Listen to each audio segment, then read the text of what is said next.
हाँ बेटा देखो नेक्स्ट टॉपिक जो अभी इसके पहले वाला वीडियो था वो हमारा था नाभिक पर।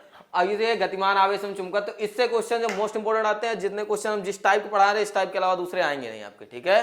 तो बढ़िया से पढ़ना है आपको। इधर हमने फॉर्मूले लिख दिए हैं इधर हमने क्वेश्चन लिख दिए हैं, ठीक है। इनको बिगाड़ेंगे नहीं, हम इनको भी बिगाड़ देंगे, ठीक है। तो आप स्क्रीनशॉट ले लो। फॉर्मूला क्या है सर्पिलाकार पथ की त्रिज्या, जो आपने अभी तक नहीं पढ़ रखी थी वो है, देखो सर्पिलाकार पथ की त्रिज्या क्या होती है, जब पथ कैसा हो सर्पिलाकार, मतलब सर्प के आकार का हो, तब हमारा जो त्रिज्या निकलती है आर बराबर mb अपॉन में क्या होता है qb। m जो है वो द्रव्यमान होता है, अब हम जानते हैं। v जो होता है वेग है, थीटा मतलब जिस कोण पर होगा, ठीक है। q यानी आवेश है, b यानी चुंबकीय क्षेत्र मैग्नेटिक फील्ड होगा हमारा। अच्छा, पथ की त्रिज्या, वृत्ताकार पथ की त्रिज्या, ये तो हम लोग सबने पढ़ रखा है, आर बराबर mb अपॉन qb। अगर थीटा दे देता है, और थीटा तभी देगा जब सर्पिलाकार पथ होगा, वृत्ताकार होगा तो ये, सर्पिलाकार होगा तो ये।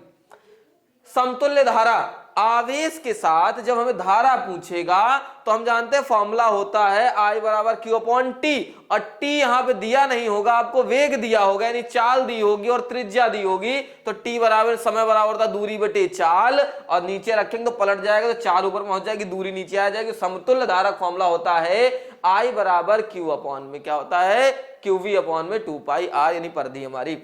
तार पर बल, ये भी नॉर्मल क्वेश्चन है, काफी पूछ लिया जाता है, सबने पढ़ा है। तार पर आरोपित बल F बराबर IBL sin थीटा, I विद्युत धारा, B चुंबकीय क्षेत्र, L लंबाई, और थीटा जो हमें कोण दिया होगा, F क्या है इस पर लगने वाला बल होगा, ठीक है। तो ये चार ये न्यूमेरिकल फॉर्मूले हैं जिनके हम ये न्यूमेरिकल लिख दिया हमने आपको। तो ये मोस्ट इंपॉर्टेंट क्वेश्चन है, अच्छे से आपको बस देखने हैं, ठीक है। तो आप स्क्रीनशॉट ले लो, क्योंकि हम अभी रफ कर देंगे आपके ये फॉर्मूले जो हैं, ठीक है। हो गया, इसको हम अभी रफ कर देंगे, जल्दी से आप लोग स्क्रीनशॉट ले लो इसका। देखो पहला जो क्वेश्चन है हमारा वो क्या है, ठीक है। थोड़ा स्पीड में देखना जल्दी जल्दी, बढ़िया, क्योंकि अगला टॉपिक भी पढ़ाना है हमें आज ही, और कल जो पेपर है बढ़िया से देना है आपको, ठीक है। कोई भी क्वेश्चन छूटना नहीं चाहिए उसमें, कोई भी बाहर से क्वेश्चन नहीं आने वाला, कुछ भी वही आएगा जो आपको लगेगा हाँ ये मैंने पढ़ा है, ठीक है। एक प्रोटॉन अल्फा कण, देखो एक प्रोटॉन है यानी P हमारा, एक अल्फा कण है यानी अल्फा हमारा, ठीक है। अल्फा कण का द्रव्यमान प्रोटॉन का द्रव्यमान अलग होता है, दोनों पर आवेश अलग होते हैं, अभी हम दोनों को बताएंगे हम आपको, ठीक है। समान चाल से किसी एक समान चुंबकीय क्षेत्र में जा रहे हैं, कैसे प्रवेश कर रहे हैं, लंबवत 90 डिग्री पर क्या कर रहे हैं, प्रवेश कर रहे हैं, ठीक है।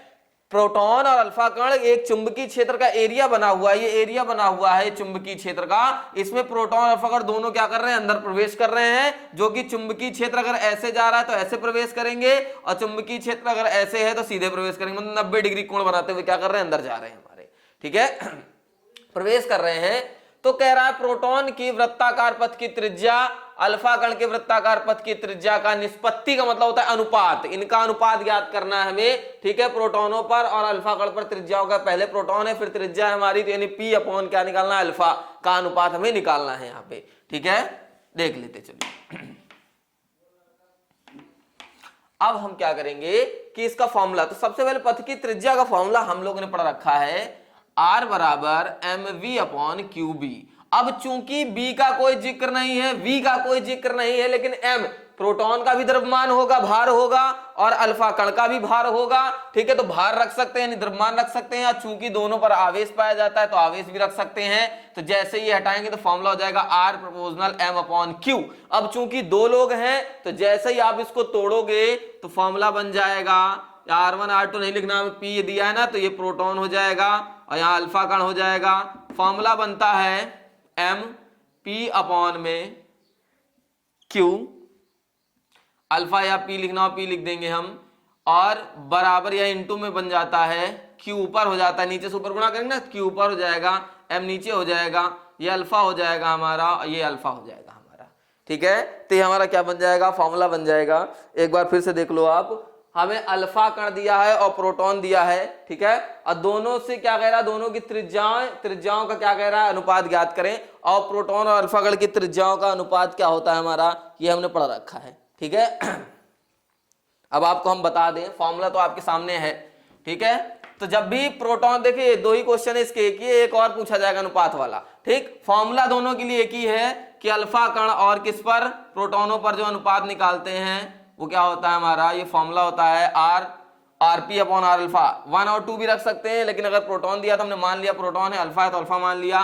फॉर्मूला होता है एमपी अपॉन में Q P into Q alpha upon में एम अल्फा।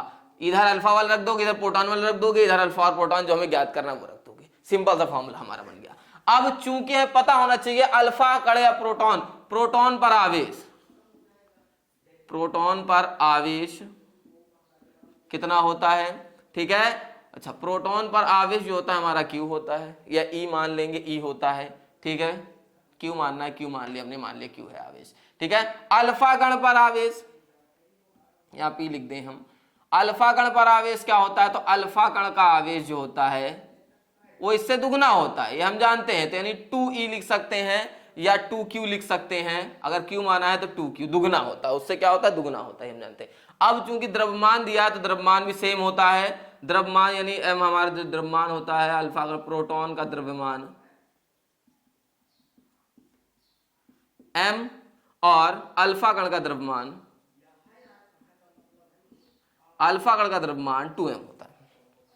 अल्फा कण का द्रव्यमान कितना, सॉरी अल्फा कण का द्रव्यमान होता है 4m होता है, जस्ट डबल होता है इसका, ठीक है। ये हमारा क्या है, द्रव्यमान है। अब हम क्या करेंगे, इन चारों मान उठा के यहां रखने हैं हमको, ठीक। इसका इसका इसका और इसका, सबके जब मान लगा देंगे तो आपका ये आंसर आ जाएगा। कॉल आ रही है, किसकी आ रही है?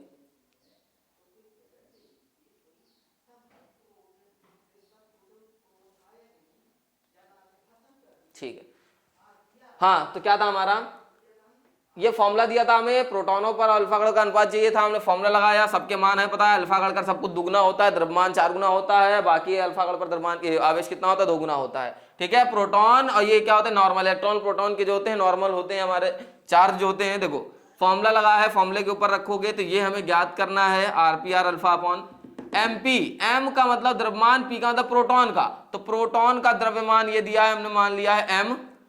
उसके बाद है Q, Q यानी आवेश, P यानी प्रोटॉन का, प्रोटॉन का आवेश जो है, प्रोटॉन का आवेश कितना माना हमने, Q माना है, इनटू उसके बाद क्या है Q अल्फा आवेश अल्फा कण का, अल्फा कण का आवेश दिया है 2Q। M अल्फा, अल्फा कण का द्रव्यमान, अल्फा कण का द्रव्यमान, अल्फा कण का द्रव्यमान कितना दिया 4M। कोई समस्या, जैसा था वैसा रख दिया। ये है प्रोटॉन द्रव्यमान का, सॉरी द्रव्यमान प्रोटॉन का, आवेश प्रोटॉन का, आवेश अल्फा कण का, द्रव्यमान अल्फा कण का, सबके मान लगा दिए आपने। Q से क्या हो गया हमारा, Q कट गया। M से क्या हो गया हमारा, M कट गया। 2 1 कम 2, 2 दूनी 4 आ गया। तो Rp यानी प्रोटॉन की त्रिज्या और R अल्फा यानी अल्फा कण की त्रिज्या बराबर आया 1/2।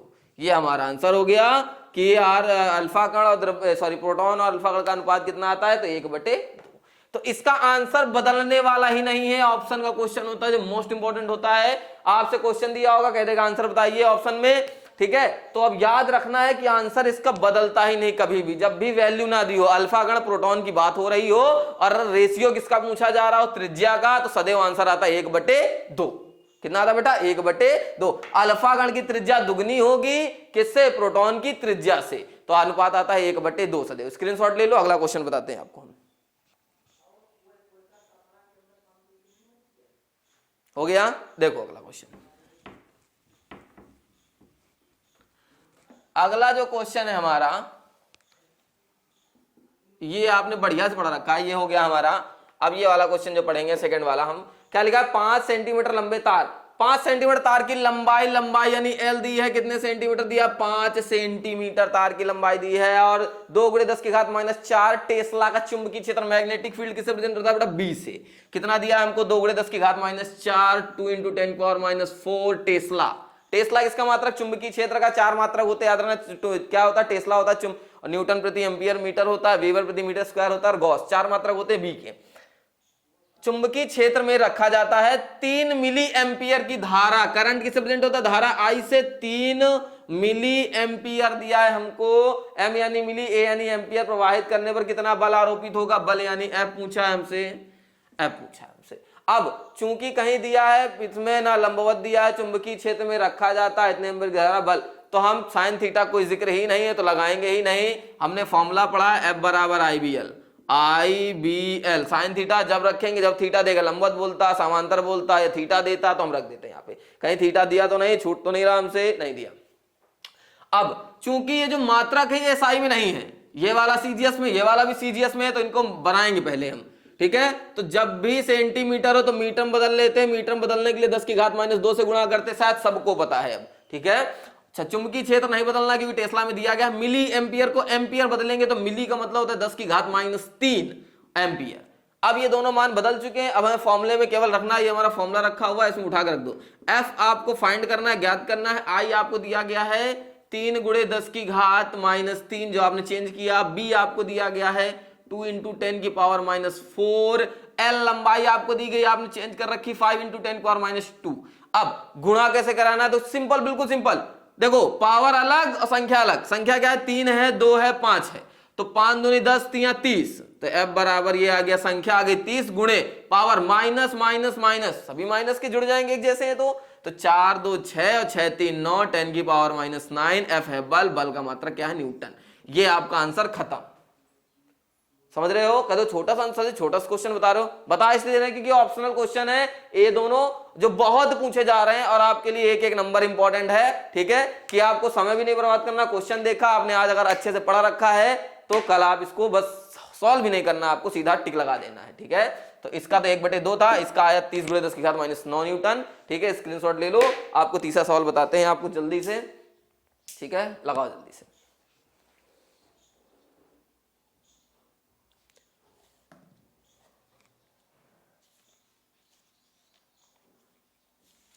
स्क्रीनशॉट ले लो बेटा जल्दी जल्दी। अगला क्वेश्चन बताते हैं आपको हम।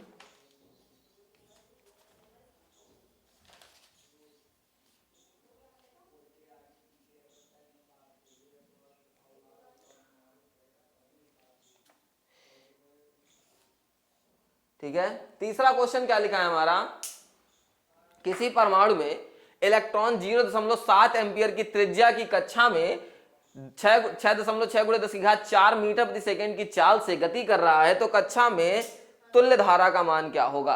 तुल्य धारा अभी अभी हम लोगों ने पढ़ा है, समतुल्य धारा का फॉर्मूला अभी अभी हम लोगों ने क्या है पढ़ रखा था, ठीक। हमने बताया था आपको Q/T के अकॉर्डिंग फॉर्मूला क्या था हमारा, इसको रफ करे दे रहे हैं हम आपको, और आपने स्क्रीनशॉट लिया था तो आप फॉर्मूला लगा सकते हैं इस बार। सेकंड हो गया आपका। थर्ड क्वेश्चन जो है ये बहुत सिंपल है, जो दिया पहले तो पहचानो, तो एम्पियर यानी विद्युत धारा I = 0.7 सॉरी इलेक्ट्रॉन इतनी त्रिज्या का है, त्रिज्या दी बेटा, त्रिज्या यानी R दिया क्योंकि एंगस्ट्रॉम रखा है, एंगस्ट्रॉम मतलब दूरी होता है, और एंगस्ट्रॉम को मीटर में बदलेंगे तो मीटर में बदलने के लिए एंगस्ट्रॉम की वैल्यू होती है 10 की पावर -10 मीटर, ठीक है, ये आप याद रखिएगा।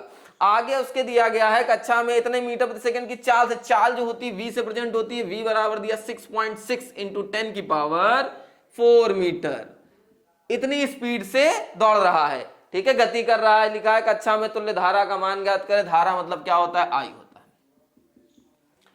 धारा मतलब क्या होता है, I। अब चूंकि I का फॉर्मूला होता है I बराबर होता है Q/T, यहां समय का कोई जिक्र नहीं है तो समय हटा के हमें चाल लानी है, चाल, समय बराबर होता है दूरी बटे चाल, और दूरी क्या है, जो हमारा जो पथ है परमाणु इलेक्ट्रॉन त्रिज्या, परमाणु यानी जो भी इलेक्ट्रॉन घूमता परमाणु के गोलाकार यानी वृत्ताकार मार्ग में घूमता है, यानी हम यहां पे जो निकाल रहे होंगे वो क्या होगा, घूम रहा है, तो घूम रहा है यानी कौन सी क्या नाम है, कौन सी इसमें त्रिज्या लग रही है, कौन सी इसमें दूरी लग रही है, तो जो इलेक्ट्रॉन घूमता है वो अपनी परिधि पे घूमता है, तो दूरी हो गई परिधि और चाल हो गई v। और हमने पढ़ा है फॉर्मूला लिख सकते हैं हम कि t बराबर यानी समय बराबर, समय यानी t बराबर, ठीक, उसमें तो फॉर्मूला में डायरेक्ट लिख दिया था, आप बना सकते हैं यहाँ पे, समय बराबर था दूरी बटे चाल, दूरी बटे चाल, और जो दूरी है वो परिधि है यानी 2πr है, और चाल जो है हमारी v है। इसकी जगह जैसे ही रखोगे आप तो फॉर्मूला बन जाएगा I =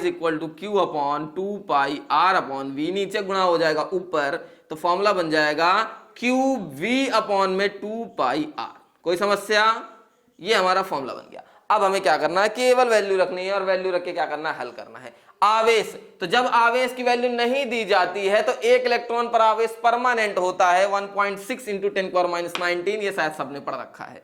आई हमें क्या करना है, ज्ञात करना है बेटा, क्यू एक 1.6 इंटू 10⁻19, वी चाल कितनी दी है 2.6 गुणे 10 की घात, सॉरी चाल दी है 6.6 गुणे 10 की घात 4, 2 पाई आर बटे 2, पाई का मान 3.14, उसके बाद आर त्रिज्या, त्रिज्या कितनी दी हमको 0.7 गुणे 10 की घात -10, ठीक है।